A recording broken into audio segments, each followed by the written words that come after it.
We have transportation problems and educational challenges because of peripheral areas and central areas. I'm sure you know it also from your country.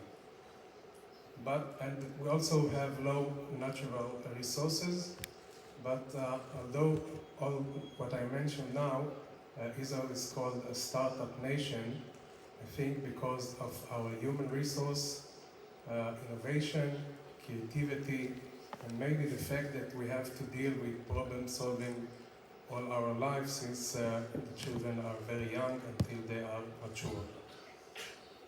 I want to tell you some data about the education system in Israel. We have 2.5 million students from the age 3 to 18. We have 5,700 schools. I'm talking about public schools. 76% of our students speak Hebrew as their first language, and 24% speak Arabic. We have 5 religions for our students: Jews, Christians, Druze, Muslim, and Cherkessian. We have 208,000 teachers in our system. They are teaching in 8 different districts of education. Most of them are geographic districts, but some of them are also related to the religion. And the Ministry of Education is the second largest government budget in the last few years, so budget is not the main problem in the educational system in Israel.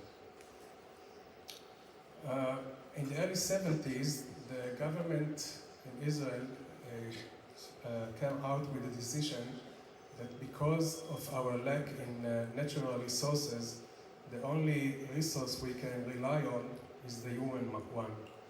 And they established a small department in the Israeli Ministry of Education to deal with the gifted students. After a few years, we started giving programs also to the outstanding and talented kids. And now, these years, we are responsible for identifying and nurturing the top 20% of students in our country in 3 phases. The first one are gifted. They are identified by cognitive skill test, and we try to find the 3%, the highest 3% of these kids. The second stage is the regional or local outstanding. It's 5% more according to the same test. And the large group is outstanding in their school. They don't do any test, but the school recommend them because of their grades, behavior, motivation, and so on.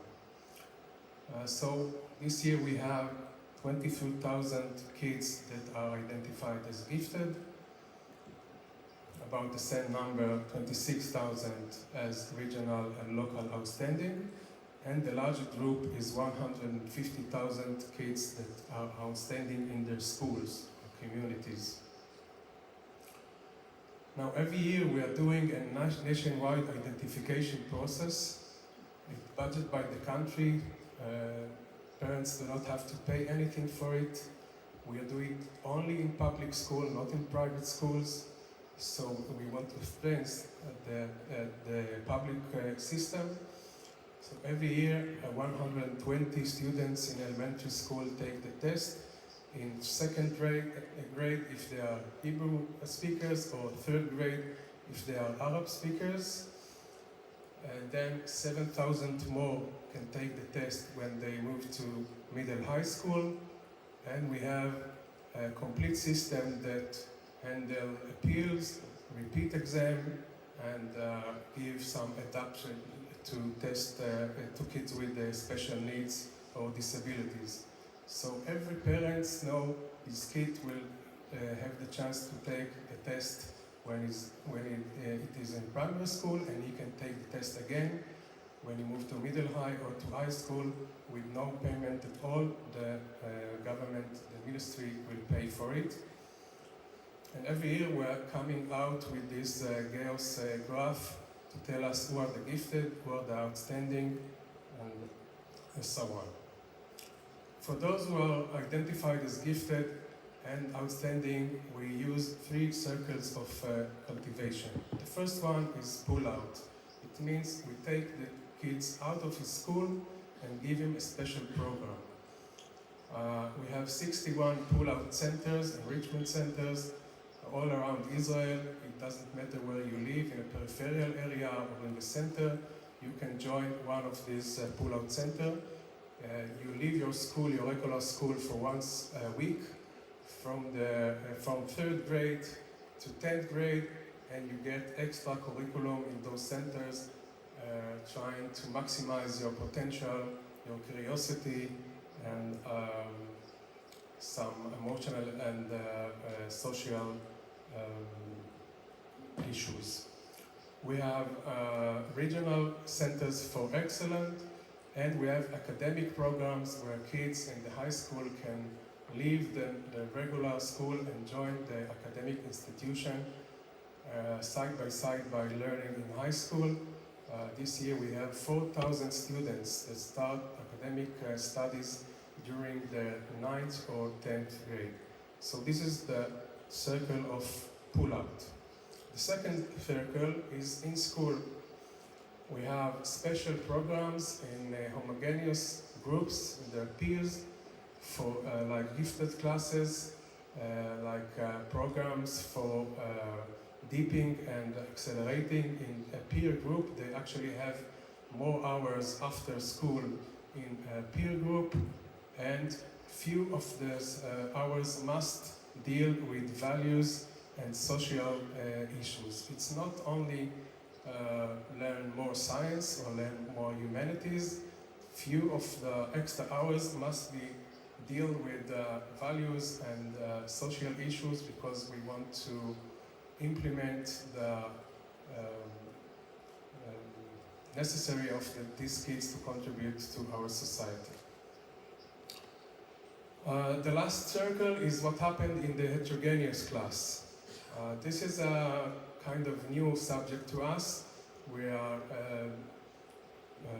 promoting it in the 5 last year, because we understand that gifted kid is not only gifted when he goes to the enrichment center. He's gifted all week, and he must have a special plan or special tailor-made curriculum for his need.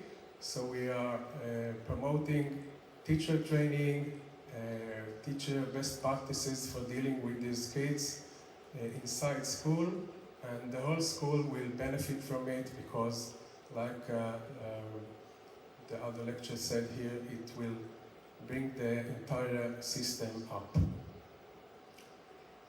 Our main goals remain a couple of years the same. The first one is to maximize the personal abilities of the kids.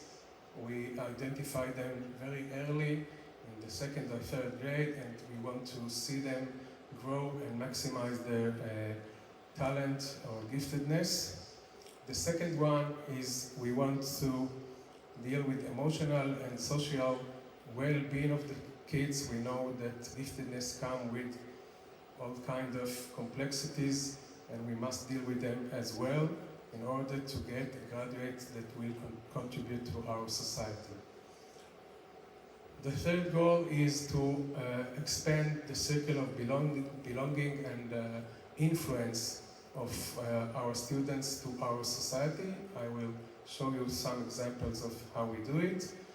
And the last one, it is our responsibility to push the entire system up by challenging the schools, the teachers, the kids to deal with these excellent and gifted students. How to cultivate leadership that create impact on our society. You can see the 2 pictures I've put in the presentation. We do a lot of meeting with inspiring people. Those 2 pictures is with 2 Nobel Prizes winner, Professor Dan Shechtman and Professor Ada Yonat. They and others meet with our kids, talk to them about their way in science, in research, the difficulties along the way, and they inspire them to go by this way. We also understand that most of cultivation program, the good ones, will be one with mentors to the kids. So a lot of our programs use mentors that escort the kids from early age to his maturity. We assimilate academic and research programs during high school studies, as I mentioned before. And we do a lot of training process to our teachers. We ask the kids to deal with big problems of the world, not just local problems. I will show you some examples in a minute. And we use multidisciplinary teaching because we understand life is multidisciplinary. And the last thing is very important one is we try to teach our students how to fail. Failing along the way is mandatory for all of us, and success is not just around the corner. You have to work hard for it. 3 of our major pedagogical principles, we have more, but I choose only 3. One is to assimilate critical and innovative thinking skills in our programs. The kids must criticize all that we give them. Nothing in the book is sacred. You can ask a question about anything. You can say your opinion. You can try to prove your opinion. Secondly is learning in small groups, in pairs, or a small group of dealing with the challenges. In Hebrew we call it chevruta. It means you sit with one other students or a few other students. You get some problem and you start thinking how to solve it. But the base thing in chevruta is you have to argue and you have to ask questions. You have to disagree with the other and try to set your words and sentence to the right direction. And the third one is trying to transfer the responsibility of the kids of making their own progress and learning. Some examples of action we are doing every year. So we have every year an annual conference for the students dealing with a project and a solution that promotes society. Last year we have a big conference, about 1,000 students from all around the country came to deal after a year of work in their school, came to present their outcomes about the climate crisis and dealing with water pollution, air pollution, and so on. We have scholarship for students that study in academic institutions. We are trying to give them what they need in order to keep the study going on and let them success. We are funding schools that are showing innovative and personal and social excellence in the students, some local programs about it. We are doing teacher training for best practices with gifted and outstanding students all over the year. We are doing evaluation process for effectiveness of all our programs, and we budget also a visit to all our kids every year to meet the academic institutions and high technology, industrials, and so on. Here are some examples. These pictures show 2 of our gifted students meeting the former president of Israel for discussion. He was talking with them not about their studies or their social life. He discussed with them about Israel problems, economic security, and so on, and asked them to help Israel promote solution to the national problems. This picture is from a hackathon, a conference for gifted students we made a few years ago. Those girls present their outcome from a research in economic issues, and you can see some more pictures from conference that students have competition in research, the sciences, study in sciences, and so on. We have few special programs that called Future Scientist programs. There are 4 of them. Alpha deals with research programs in sciences, IDEA in humanities, Odyssey again in sciences and computer sciences, and Ascola is a program that escorts the kids along the way after they graduate school. They have community and they are doing research, and these are 3 articles that were published only in the last year by kids that are 16 and 17 years old. They publish articles in science magazines. You can see their names here, and it's very important to them to see that their outcome will contribute to our society. One of my former Director General said to me once, if you can evaluate something, don't budget it. So we are trying to do evaluation process to all what we are doing. Each program in our division goes to effectiveness evaluation every few years, and we try to improve our programs. The Israeli Statistic Center, together with the research division of the Bank of Israel, are conducting a study to see how graduates of our gifted programs are dealing with their life after they are 30 years old and up.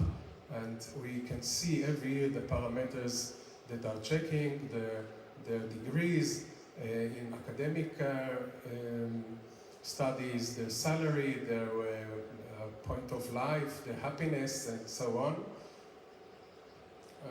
These are few examples. I will not go into the details, but I just want you to see 4 of our graduate students, 25-year-olds, 27, 21, and 25. All of them are now in their PhD academic studies, and all of them continue to contribute and volunteer in our programs to be a mentor to our youngsters, gifted students. Finally, I want to share with you some thoughts and plans for our next future. We are trying to establish a national alumni community for gifted that will contribute again to our society. We are trying to expand the mentoring programs and the academic studies. We're trying to expand the collaboration with high-tech companies, medical centers, and the social organization. And we're trying, and this is a call for you all, to do a joint PBL, problem-based learning work internationally. We are doing it now with Croatia and other countries. Groups of students with a group of students from other country, I hope from Korea, group of teacher with group of teacher from here. We can do a lot together, and this is a call for you to collaborate. Thank you very much for listening.